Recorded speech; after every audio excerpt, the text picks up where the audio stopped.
सूचना मिली कि गुड्डू राज जो क्रेडिट एक्सेस ग्रामीण लिमिटेड हसनपुर जितवारपुर फील्ड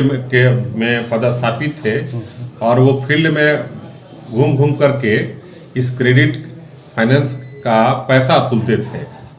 शाम के समय में संभी पट्टू से जब वो शोभा देवी के घर से पैसा वसूल के आ कर रहे थे तो साहनी टोला के पास बगीचे में उनके मोटरसाइकिल को रोककर 3 व्यक्तियों के द्वारा लाठी डंडा से हल्का प्रहार किया गया और उनका पैसा जो है लूट लिया गया, जो टोटल 46,891 रुपया था। शाम की सूचना मिलने के बाद जो है पुलिस वहां पहुंची, लेकिन वादी से संपर्क नहीं हो पाया। लेकिन सुबह में वादी संपर्क में आए और थाना अध्यक्ष कर्पूरी ग्राम संजय कुमार के द्वारा इस कांड को दर्ज करके अनुसंधान प्रारंभ किया गया। अनुसंधान के क्रम में लगातार पुलिस द्वारा सूचना संकलन की जा रही थी। उसी क्रम में कुछ ग्रामीण लोग 3 आदमी को आते जाते देखे थे और उस सूचना के आधार पर जब उन तीनों आदमी को डिटेन किया गया तो इस कांड का सफल उद्भेदन हुआ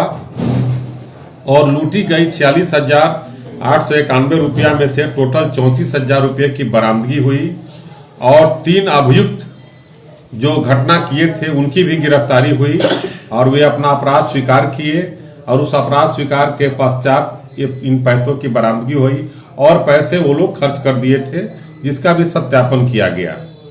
इसी क्रम में ये तीनों द्वारा बताया गया कि इस शोभा देवी के घर से जब निकले थे तो इसकी सूचना एक लाइनर छोटू कुमार के द्वारा दी गई थी, उसकी भी गिरफ्तारी हो गई। इस कांड का सफल उद्भेदन किया गया है और इसमें जो घटना स्थल पर शिव कुमार, आशीष कुमार और अंकित कुमार तीनों शंभू पट्टी के रहने वाले हैं, उसी गांव के रहने वाले हैं और छोटू कुमार भी उसी गांव के रहने वाले, चारों का सफल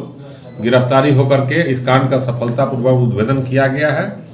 और संजय कुमार जो थाना अध्यक्ष कर्पूरी ग्राम है और प्रियंका कुमारी,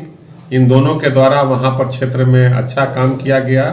बिना तकनीकी साक्ष्य के और मैनुअल के आधार पर काम किया गया, जो बहुत ही सराहनीय है। और इस कांड को उद्भेदन होने से वहां पुलिस की छवि